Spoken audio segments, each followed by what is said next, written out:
Once again, all my apologies. And please, let's start. Please just say something about yourself shortly, and then we can start. I'm really sorry for the technical issues. Thank you, Doug. You're welcome. Okay, so Rescue, will you take it, the introduction, or Oh, I I'm can happy do? to. Yes, please. My name is Dr. Elvis ResCue. I'm a research fellow at the University of Birmingham in the UK, in linguistics and communication studies. And it's a great pleasure to co-work on the topic on translanguaging in Ghana, looking at how language is used in various classrooms, focusing on the case of Sele, and with David and then Dr. Agbetsoamedo. So over to you, David. All right. Thank you so much. So, as Doc said, I'm doing this work with, we collaborated on this study which investigated translanguaging in Ghanaian multilingual classrooms, code choices in minority language classrooms. And we published this in 2025, just last year, in Language Policy in Africa Journal. So we can move on with the slides. I think Dr. Agbetsoamedo is online as well. I think you're muted, David. I'm available. I think Dr. Agbetsoamedo is there too. Um, uh, she might be able to switch on her microphone. Uh-huh. Yeah.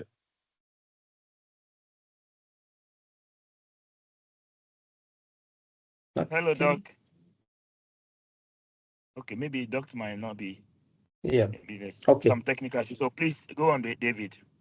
Okay. So I'm David Dankwa-Apawu. I'm a lecturer at the University of Media Arts and Communication. Dr.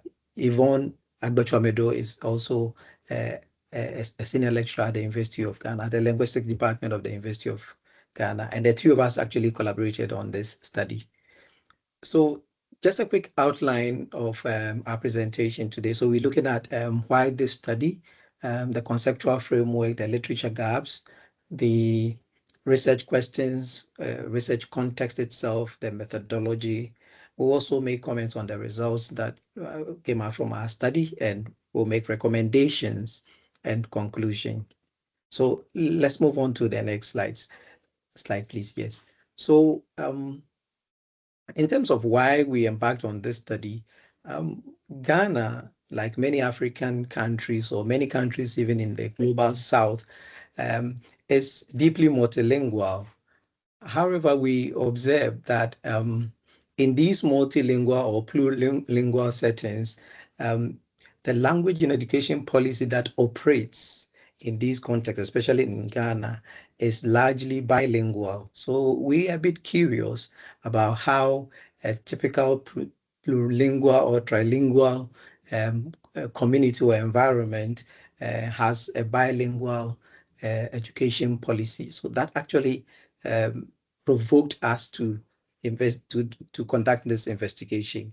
Now, we also noticed that a lot of studies on multilingualism, especially translanguaging, focus more on minority learners in majority settings or in urban classrooms and rural majority multilingual classrooms remain under-researched. So there are fewer studies that focus on rural settings where the learners are actually in the majority and they are studying the target language in the classroom. So we wanted to find out how translanguaging, for instance, occurs in such an environment.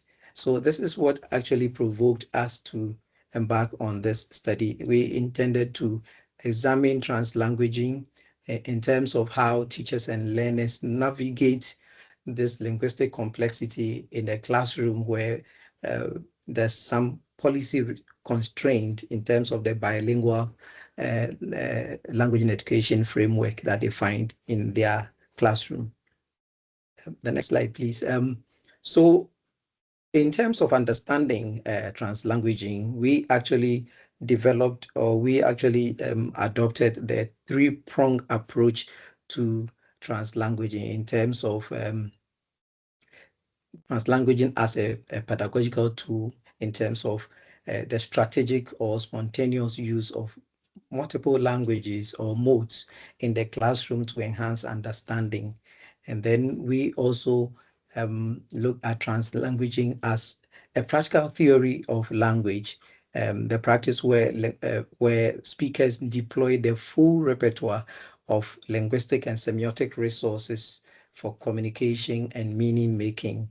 And we also looked at translanguaging as a non-hierarchical language alternation practice as against other kinds of studies concentrate more on hierarchies and separation among languages, but we frame translanguaging within the context of fluid language use, non-hierarchical language use, and that situation where learners and teachers can freely alternate between languages and modes for the purposes of enhancing instruction. The next slide, please. And that actually was this three-prong actually became our conceptual framework. So you can move on to the next slide. So I've already addressed the literature gap that we noticed that a lot of studies on translanguaging focused more on urban context where minority learners actually find themselves in a majority class where they try to navigate their own language and the majority language that is used in the classroom. We also observe that a lot of studies on translanguaging and multilingualism in general focus more on migration-driven multilingualism. And so we are convinced that there's that limitation in terms of research output on community languages. And so this is where we try to address the issue of how translanguaging could occur or operates in minority rural communities and for mother tongues and languages that are less studied or less captured lingual policies that may prevail in some of the schools and classrooms. Can we go to the next slide, please? So our guiding research questions were, first of all, how is translanguaging enacted in multilingual classrooms in Central Kofi? And Central Kofi is actually the setting for our study. And here we examine actual classroom practices and patterns and linguistic choices that occur in the classroom. The second research question was, what rules and constraints shape translanguaging practice? And here we focused on identifying factors, policies, and contextual elements that enabled or limited translanguaging. And our third research question was how translanguaging could be maximized in multilingual classrooms. And here we intended to provide enough evidence to upon which we would make recommendations for policy and pedagogical practice. The next slide, please. So let's talk about the context for our study, which is Central Kofi. Central Kofi is actually a small town or a small community. It's made up of 3 towns. These 3 towns constitute the whole Central Kofi community. The towns, each town is made up of a few hundreds of individuals. Central Kofi is actually located in the Oti region of Ghana. It used to be part of the Volta region, and recently it was the region was demarcated, and Central Kofi now finds itself in the Oti region. Central Kofi is very close to a prominent Ewe community called Hohoi, which is a bustling economic or commercial town in the northern part of the Volta region, and it's an Ewe dominant community, and so that explains why Ewe is also dominant, or it's part of the repertoire of learners and teachers in in Central Kofi. So in actual fact, Sele, the people of Central Kofi are called Balé people, but they speak a language called Sele. Sele is a Kwa language and it's one of the clusters that are described as Ghana-Togo mountain languages. And Sele is actually the language indigenous to the people of Central Kofi alone. And so nearby Sakpafu and other communities, and they have their own language. And Ewe is the lingua franca in the whole region or in the whole area of Central Kofi. And it is the language for semi-formal domains, and it pairs up with English even in the classroom.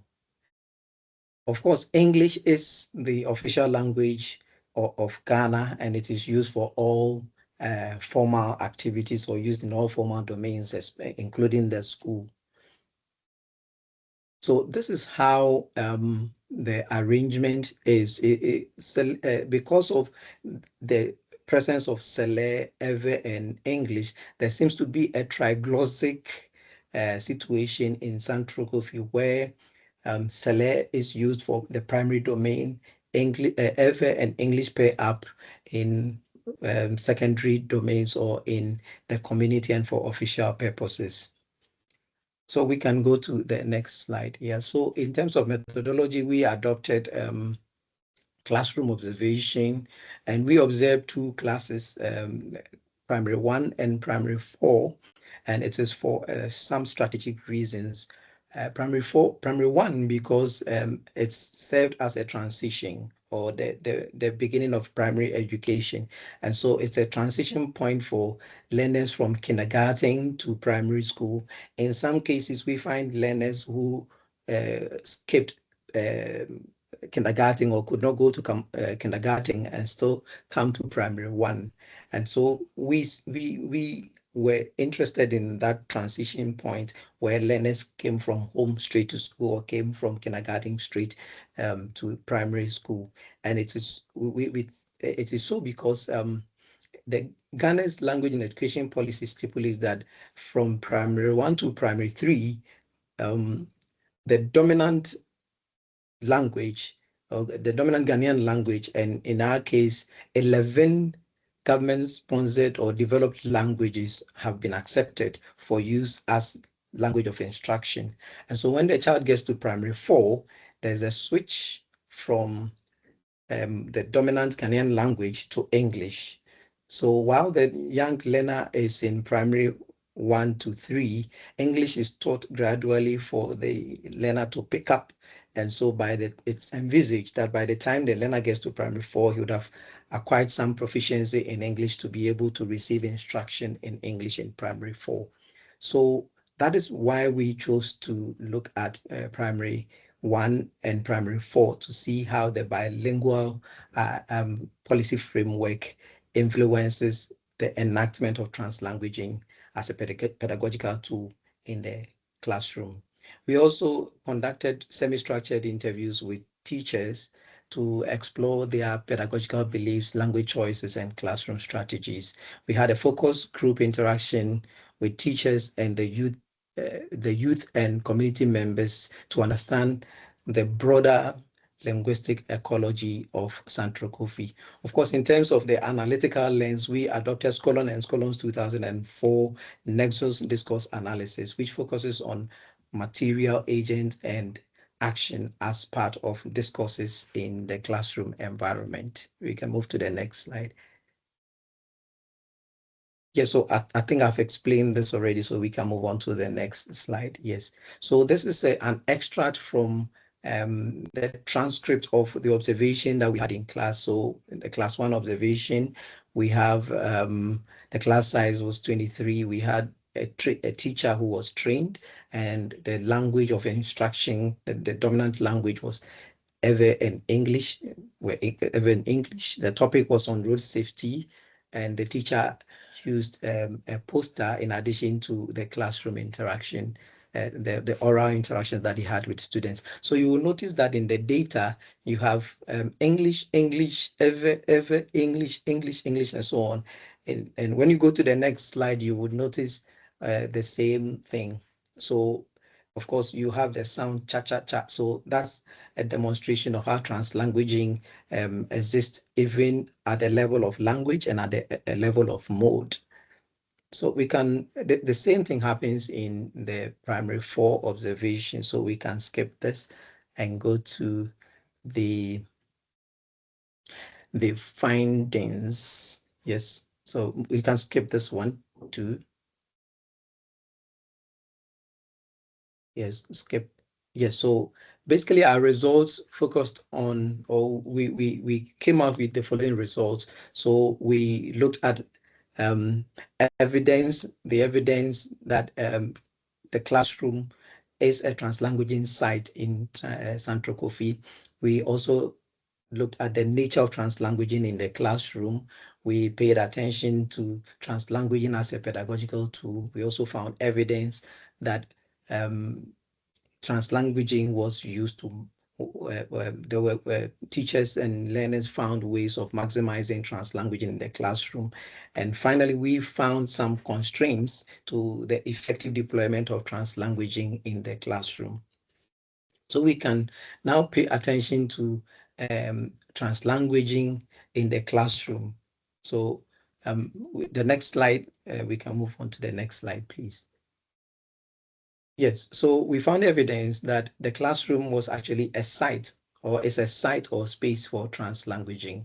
And here we identified the materials, the agents and actions that demonstrated or that came together to enact translanguaging in the classroom. So we have materials like posters, pictures, songs, blackboard writings, and so on. We have the teachers, learners, teaching assistants, all together bringing their linguistic repertoire to bear in the interaction that takes place in the classroom. Then we have actions such as speaking, singing, dancing, reading, all constituting how translanguaging is enacted in the classroom. So we found evidence to demonstrate that the classroom is actually a site for translanguaging.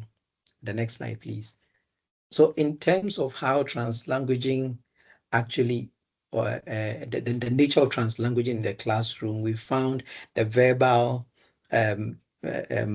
forms in terms of languages that took part in the translanguaging, or the languages that enacted translanguaging, and that included, and that came in the form of code switching, translation, rephrasing, repairing. In terms of verbal forms, these are the arrangements, or these are the manifestations of translanguaging in the classroom. We also saw translanguaging across modes. So bit of pictures, bit of sounds, and even silence as a mode of communication. And of course, in terms of discursivity, we have reading, writing, listening, singing, speaking, all constituting the enactment of translanguaging in the classroom. The third finding, if we move on to the next slide, please. The third finding has to do with how, of course, it's part of the first finding, which is how the verbal, how the nature of translanguaging in the classroom. So for instance, teachers and learners fluidly, used English or switched between English and Ewe. Occasionally, there was the use of Akan by the teacher, and here we're told that there were 2 learners who were not so fluent with Ewe, so the teacher had to adjust and use Akan to help them understand what was going on in the class. So this slide, for instance, demonstrates how translanguaging panned out in the classroom. So a teacher starts like, who can tell us what we are going to learn today? So this teacher speaks in Ewe first, and then translates to Akan for 2 students unfamiliar with Ewe, and then introduce the topic in English. And of course, the teacher uses the picture or the poster to help in the illustration of the topic. And so we see translanguaging in the form of translation, code switching, repairing, and mode switching. They are all part of how translanguaging was enacted in the classroom. Can we move on to the next slide, please? So we also found evidence that translanguaging was used as a tool, as a pedagogical tool to deepen learners' understanding and also to manage the interaction that takes place in the classroom. There was also evidence that translanguaging was used to facilitate the transition from home to school. So gave an example of two learners who were so unfamiliar with Ewe, and for that reason the teacher attempted speaking a bit of Akan to facilitate their understanding of what was going on in the class. And this actually happened in class 1. And of course, translanguaging was also used as a tool to integrate learners and to maintain their confidence. We can move on to the next slide, please. So we also found evidence that a few teachers believe that translanguaging could be maximized in the classroom. So we had this teacher who said, for instance, when I noticed the learners were or are struggling to understand a concept, I allow the few who understand it to explain in Sele for the rest of the class to understand. And I must admit that this is just an isolated case, and we will report on how the next finding would show something to the contrary. So let's move on to the next slide. So this actually is a demonstration that translanguaging teachers thought, or educators thought, that translanguaging could be maximized for effective instruction. So our fifth finding, which is critical to us, is that was finding that there were some constraints to translanguaging in the classroom. So we realized that translanguaging was permitted only in English and Ewe in the classrooms that we observed. So this created a kind of binary linguistic framework, and that excluded the home language or the mother tongue of learners. And we think that the exclusion of Sele, or the mother tongue, constituted some form of systematic marginalization. And we say so because we realize that Sele was discouraged in the classroom setting. And we found cases where speaking the mother tongue or Sele came with some punitive measures, and this used to be very severe in the past, but I think in recent times it had toned down. We in our focus group interaction with the youth, some youth used to recalled how they used to, get punished for speaking Sele. Then we also saw that Sele was almost invisible in the pedagogical practice that practices in the school setting or in the classroom.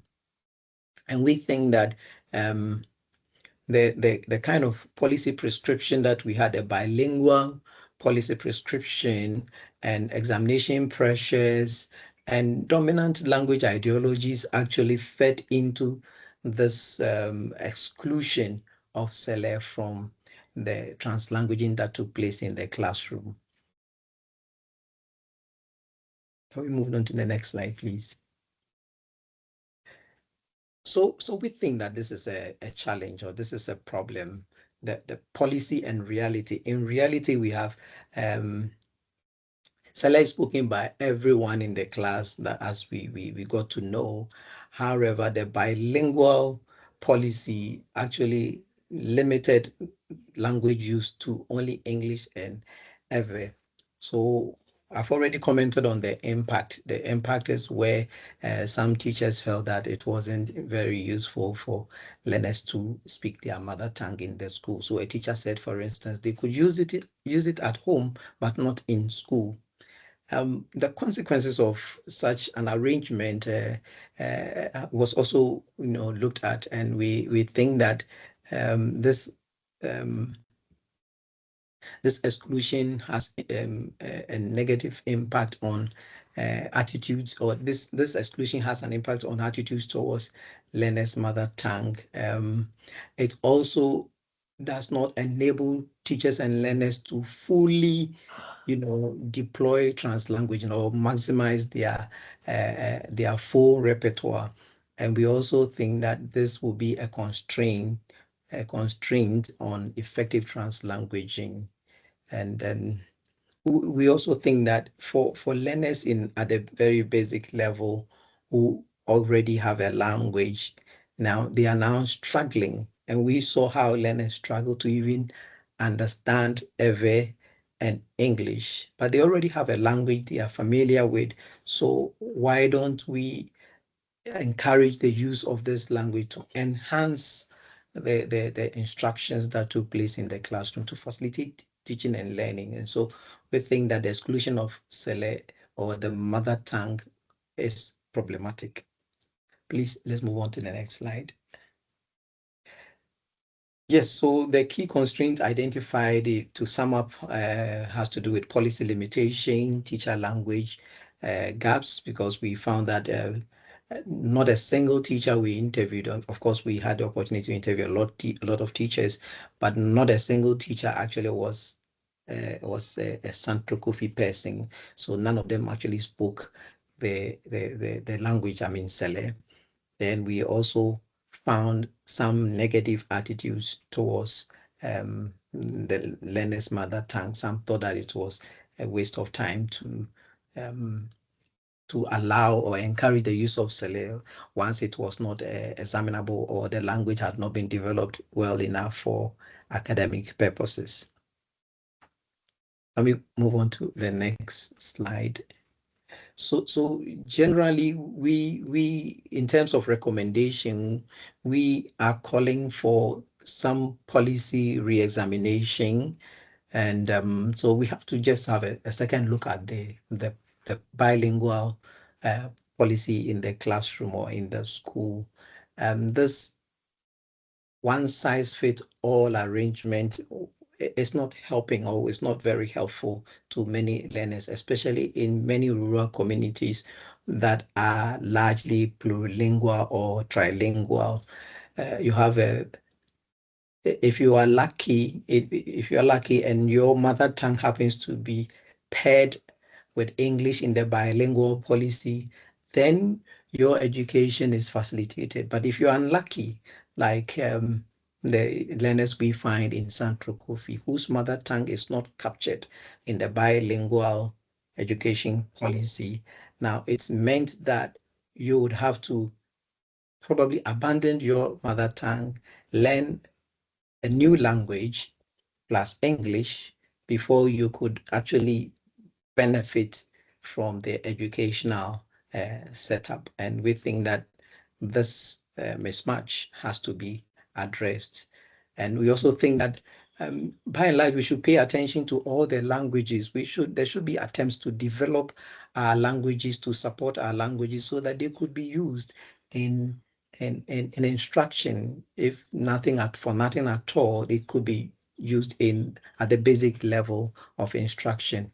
Then, of course, we are convinced that some kind of teacher reorientation is necessary, and some training and support should also be carried out to ensure that we make the best out of translanguaging as a pedagogical tool.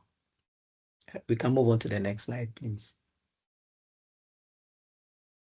Yes, so this is largely what we have recommended for policy and practice. So just to reiterate, policy re-examination, teacher professional development, the recognition of community languages as valuable pedagogical resources rather than barriers to learning.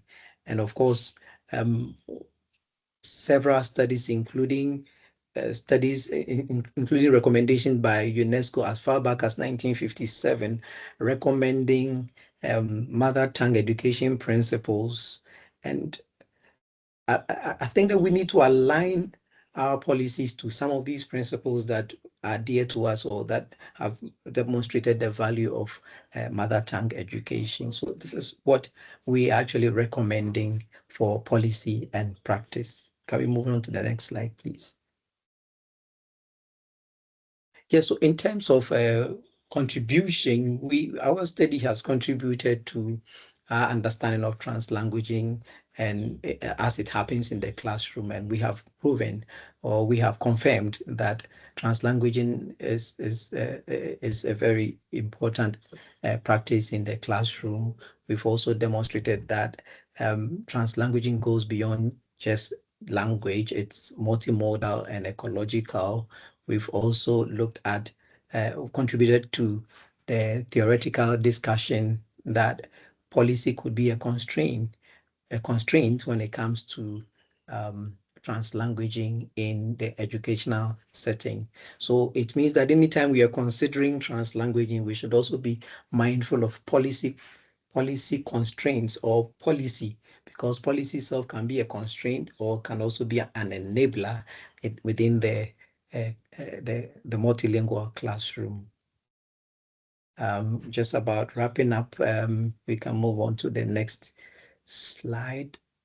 So the key takeaways from our presentation is that translanguaging actually mirrors real classroom language use.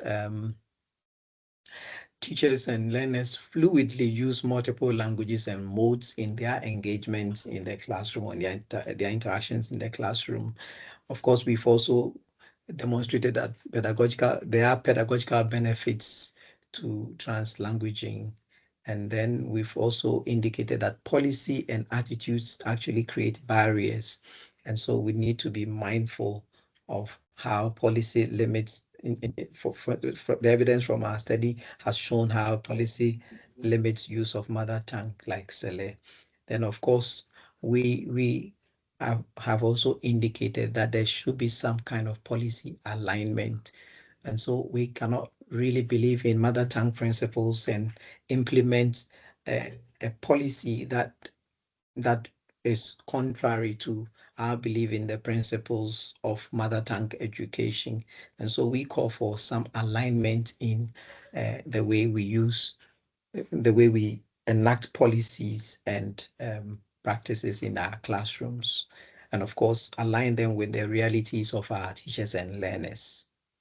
And I think at this juncture, so the last slide, yes, at this juncture, we invite you all to an open discussion on with the question of what you would consider as equitable translanguaging and how it would look like in African classrooms operating under restrictive language policies. I'll pause here so that we get your interactions, your input, or your thoughts and views on our study. Thank you so much once again for the opportunity. Thank you very much for your brilliant talk. It was very, very interesting, very clearly evidence-based. These are everyday situations in Africa, in teaching, in multilingual setting. Thank you very much once again. So please, questions or further comments?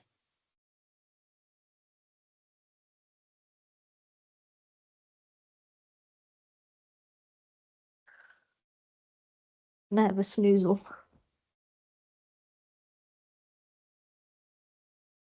Yes, thank you very much. See, Victoria is congratulating. Very nice, thank you. There are questions online, and I see that the colleague is answering some of them, but you could also read some of them so that the audience hear about the questions, and then David, if I may say, can answer some of them. So, can you see the questions, David? Your microphone is switched on. Okay. So, okay. So there was a question like, did the teachers have any abilities in Sele? The answer is straight no. none of the teachers we interacted with actually could speak Sele. Yes, I think my Dr. Agbetsoamedo has answered that one already. So no, the teachers are not natives of Central Kofi. Yes, that has been answered. Yes. So there's another question on why there are no local teachers. Is there an idea that it would be better to hire local teachers or assistants?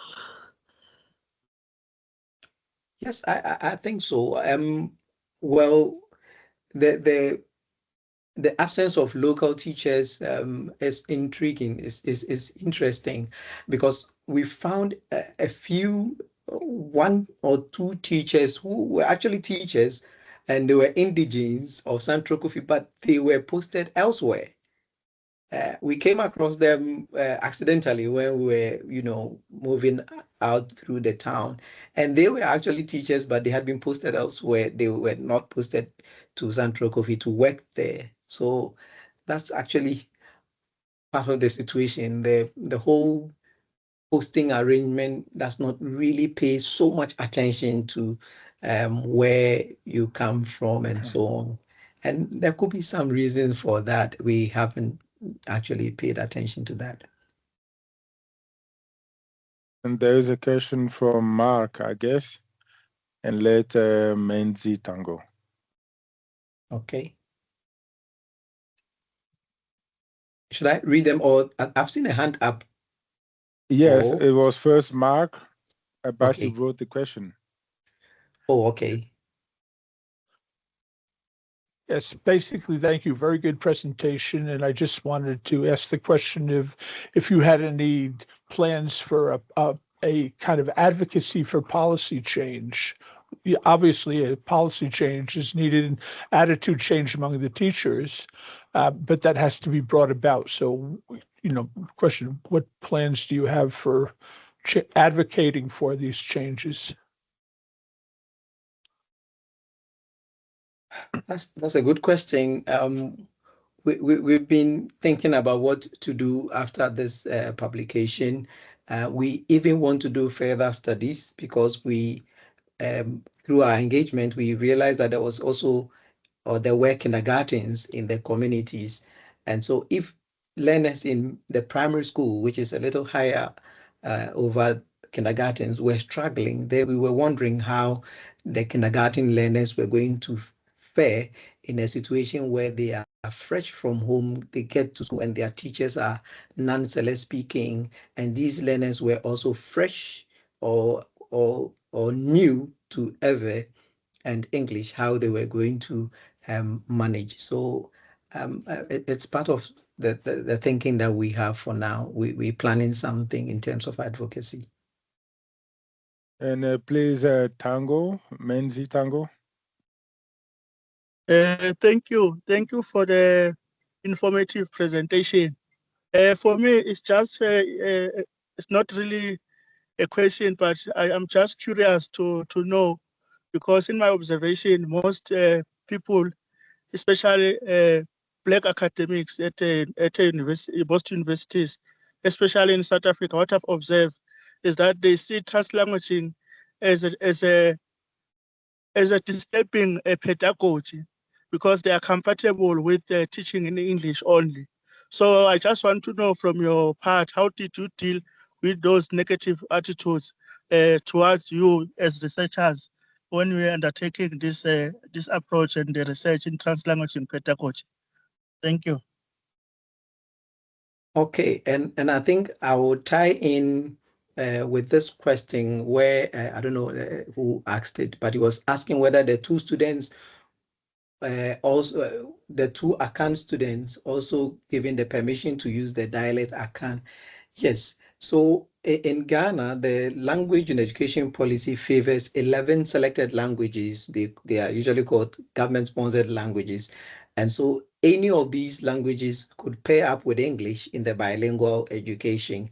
And so it was comfortable or the teacher felt comfortable to use Akan if he could speak it. So long as that language is accepted within the 11 languages and the teacher could speak it, it could be allowed. In terms of government indication, so it's a bit of a challenge, where even the citizenry is divided over the use or the choice of language or within the bilingual structure. Some people, of course, still think that we have way too many languages to allow almost every language to be featured in the classroom. And so something that this would lead to total chaos in the classroom. And so we should just concentrate on a few languages. But some have argued that once English is the dominant, is the official language, is the language of social value and so on, we should just concentrate on English and leave any other language. So that's how divided we are as a people.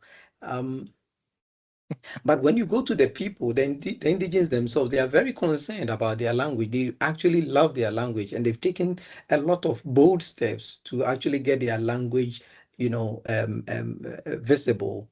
And through the work of Dr. Agbetsoamedo, who started documenting their language, who actually wrote the first grammar of Sele, the people have become so conscious to actually develop their language. They are writing in I think the last time we checked, they have succeeded in writing the New Testament version in the New Testament in Sele, and they are working on the Old Testament. So they are doing all kinds of things in terms of developing their language and gaining attention to the use of their local language. And so when it comes to the indigenes, they are so much concerned about their language, and they would love to see their language used. Even if it's not going to be examined, they would love to see their language at a very basic level, facilitating the whole school to school, a home to school transition.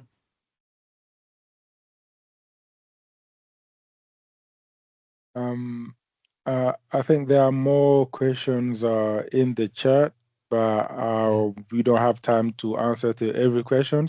I just want to remind you that I see that colleagues like Caroline Makine are sending some links to publication in the chat. Don't miss them. This is why we are here, to share with others. So before closing, I would like just to inform you that we just launched the last issue of the journal Language Policy in Africa, mainly on terminologies in African languages. I would recommend you to have a look, to check some papers in terminologies in African languages, from methodologies to specific case studies, evidence-based situations, how to use terminologies in African languages to make them as tools and instruments for teaching or for scientific research. And we even have a paper written only in African language, in Bambara. So it might also be an inspiration for some of you who would like to try this. So we do it, but we need also expert people who could really review the papers scientifically. So I think this is all for today. Once again, I would like to apologize for the technical issues. And as Beth said, we'll try to fix everything before the next webinar. So thank you again to all of the colleagues. There's actually a raised hand. Okay. Yeah. Billion, yes. We started a bit later, so maybe we have some more minutes, because I'm not very well acquainted with the language situation in Ghana, and I would like to clarify it a bit, because it is important in terms of language education. Well, I opened Wikipedia, and Wikipedia said that official language is only English. There are some government-sponsored languages, Fante, Akwantui, Asantui, Eve, Dagare, and so on. And there are some working languages: English, French, Hindi, Arabic, Ghanaian English, and Ghanaian Pidgin English. Maybe you can explain us how this mess is regulated, because of course, if English is the main language, it is the most important in education. But if other languages are also used in some way, we can expect that they will be used in education too. In my opinion, it's very important. So maybe you can clarify a bit. Yes. So as I indicated, English is the official language of Ghana. And beyond the official language, we have 11 state-sponsored languages, like you said. And so any of these languages could pair up with English within the bilingual framework. And so a teacher could pick any of the any of the 11 languages that is dominant in the location of the school. And so that language could pair with English for bilingual instruction until the child gets to primary 4, where the switch to English only instruction actually begins. And even in some cases, the teachers are still encouraged to facilitate the learning process even after primary 3 with the dominant language or the state-sponsored languages. And of course, when you talk about French and Arabic and all that, these are also languages. They are not actually aligned within the educational, the straight educational policy framework, but within the framework, only these two segments or these two classification of languages are accepted. English plus any of the 11 state-sponsored languages could be used for formal instruction. Thank you. Billian, you have a question? I was just actually bringing to your attention that there was a hand, but on that note, maybe I just say something about the Kenyan situation, because what you're talking about right now in Ghana is what they're trying to implement in the new curriculum-based, competency-based curriculum in Kenya right now. And they have selected 11 languages, which they deem are able to, take part in being a second teaching, instruction language. But then the whole issue is very debatable, because Kenya has about 68 documented languages. And this is bringing in a lot of political discussions about, hey, why these languages and why not these other languages? And I mean, teachers also don't want to teach other people's languages, you know what I mean? And it's a whole controversy and a real total mess. And bringing also that into consideration about the assessment, who's going to assess these students in these languages? That's the major issue right now, just to put it out there. Wow, interesting. I guess 11 is the magic number, right? Indeed. South Africa did it, and now it's now 12 in the sign language. So I think that's right, David, about the magic number being the magic number. Wow. Okay, thank you very much for the comment, Billian. I think Kevin, if I may call you this way. Yes, it's good afternoon, colleagues. It's Kevin Nube. I am a lecturer at the Cape Peninsula University of Technology in South Africa. And we are, Ghana is a country very close to my heart. We admire you a lot with your language policies, and your contradictions certainly reflect ours and that of the rest of the continent. So we're watching very closely. And I heard a comment from one of our colleagues talking about policy advocacy. And I think this is one thing where we probably want to spend a bit of time on, because in South Africa, we have a lot of people who usually attach policy advocacy to economic value. So they always set up an entity for material production if they want to actually change a policy towards a particular language. And I find that maybe we are not doing this quite a lot as speakers of African languages. I must declare that myself, I'm born Zulu speaking, and now I am in Cape Town. I speak isiXhosa. As far as Ghana is concerned, I could speak a bit of Ga, Tewo Yote, and yes, not too much, but on Hotiseng, I think for Twi, I'm not sure if I pronounced it quite well. But I want to also just engage the other issue. I think somebody said something about South Africa and prestige languages being preferred. Now, the problem is that it is also true that these are languages of opportunity at the current moment. So advocacy needs to actually follow what Afrikaans did a few years ago. When they were introducing Afrikaans, they came what were called job reservations. There was advocacy to have a council reserve jobs for a graduate who was trained in Afrikaans. So we want to be doing that for pretty much each and every African language. But now I'm going back to the issue of that. And I want to go back on issues of teacher placement. Now, we want to be very careful with these ones here, that if we only want Zulu speakers to teach Zulus, that we don't suffocate diversity. Okay. So what we want to do is want to really think about teacher education so that you take more than one African language.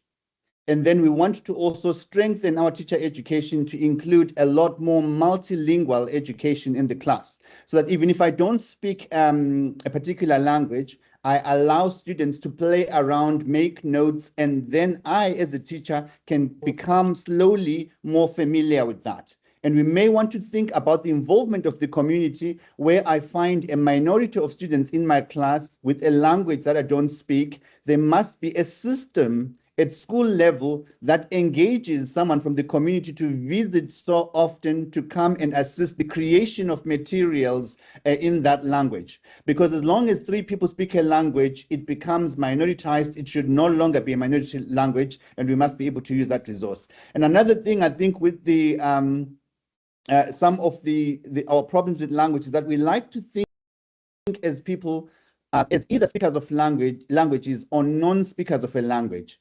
So if I come myself to Accra, speaking my greetings in Ga, I'm hoping that at the end of the year, I should be speaking a bit more Ga. And in 2-3 years, I should be, and we really want to build frameworks for this. And I think we have a lot more technologies to assist. Thank you so much. Really enjoyed the presentation. Absolutely. Absolutely. Thank you so much. So, Old, please. Thank you so much for this presentation. It's really fruitful, I would say, because it deals with something that is really unique, Africa. I'm from Mauritania, which probably most of you know. It's like in the southwest of Africa. And the situation, like in terms of linguistic situation, is really like multilingual, and it is also multicultural, which I would just highlight some, cultural tensions, or maybe also, socio-linguistic tensions that we have these, local languages, and each community want their languages to be the official one. And before we think about this, language has to be documented. So in that case, language would basically force itself, and to be, everyone would be like, okay, I would like to learn that language because it's available. But until the language is available, it has to go through. I would just comment here on the community involvement, which is really a crucial step toward documenting a language and having it taught and at the schools levels. Because if your community is not aware of the language, the power of that language to communicate even with the people in diaspora, then they would not give it that importance, because for them it's enough to learn English in order to have a job. And the language for them, their native language, will use it just for socialization. So we need to establish maybe policies that can help us to power the language and give it that value, not only in at the national level, but also the international level. So that is one thing. And for me, okay, translanguaging is really an amazing, teaching method, I would say. But what about if you have students who are from different let's say, backgrounds. You have, for example, students who speak Sele. I'm sorry if I didn't pronounce it correctly, but also you have students who speak other different also languages, native languages. So how would you, for example, make sure that the teacher speak the these languages that you have? Because mostly classrooms in Africa are multilingual, multicultural by nature. So how would you like make sure that the teacher would, include all the students? Because some students will feel like they are missing out. And also in terms of the assessment, and I think one of the teachers or one of the participants talked about it. How would you like assess them if you do not have like, corpora already for you valid that has to go also through certain educational like channels and also to be, something that you can use as a concrete, language tool. For example, a textbook would be best, first step towards, teaching a language. And I understand that translanguaging, we can use it as just, a means maybe to empower students, motivate them to facilitate the learning process and so on. But also, why not think about teaching that language, particularly as a subject, probably?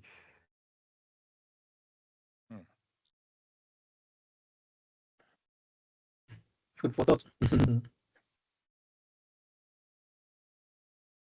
Yeah, any comment on this, David or Elvis? Before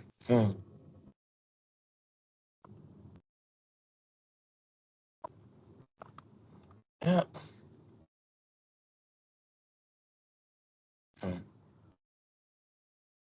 Not much. As David said, I think it's more or less like a food for thought. I mean, the language of education policy is a very multifaceted, right, phenomenon, and therefore context-specific strategies and adaptations are becoming very important. And in the literature, as we know, it's like one size fits all is not working anymore. And so also having a dichotomy between language of education and medium of classroom interaction um, is also imperative in that the language policy can state one thing, but the classroom realities are going to be different.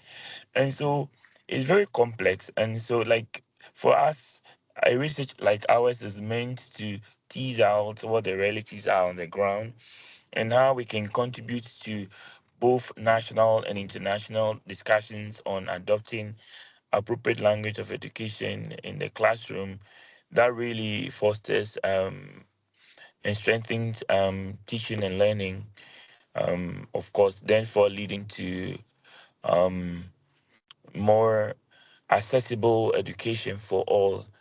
Yeah, so I think it's more like having to open the discourse up for us to think about it more critically than any form of immediate solution, actually.